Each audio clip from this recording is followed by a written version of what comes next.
Assalamualaikum warahmatullahi wabarakatuh. Perkenalkan, nama saya Mira Estiana.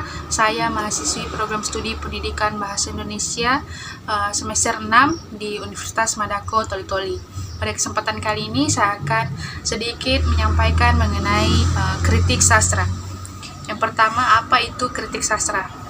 Jadi, kritik sastra merupakan salah satu cabang ilmu sastra, biasanya berlaku untuk menghakimi suatu karya sastra. Selain menghakimi suatu karya sastra, kritik sastra juga berperan untuk mengkaji dan menafsirkan karya sastra secara lebih luas lagi.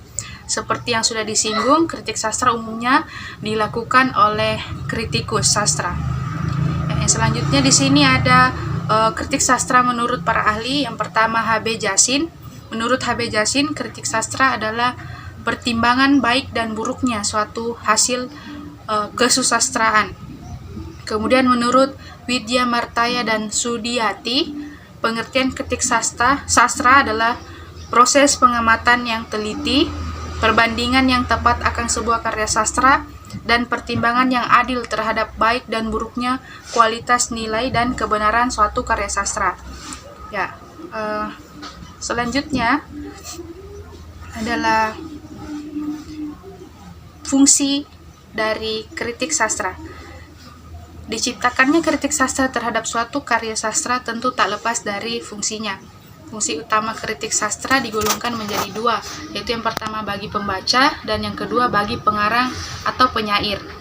Fungsi kritik sastra bagi pembaca, yang pertama membantu memahami suatu karya sastra, yang kedua menunjukkan keindahan atau estetika yang terdapat di dalam suatu karya sastra, yang ketiga menunjukkan parameter atau ukuran dalam menilai suatu karya sastra, dan yang keempat itu menunjukkan nilai-nilai, misalnya pesan moral yang dapat dipetik dalam sebuah karya sastra tersebut.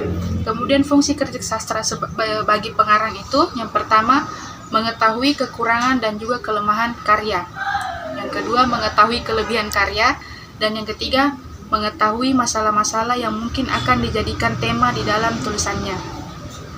Selanjutnya, ciri-ciri karya sastra. Kritik sastra. Untuk membedakan kritik tersebut merupakan kritik sastra atau kritik lainnya, maka ada ciri-ciri yang menentukan karakteristik di dalam karya sastra. Yang pertama itu bersifat objektif. Yang kedua, bertujuan untuk dapat membangun atau memperbaiki karya sastra yang dikritik.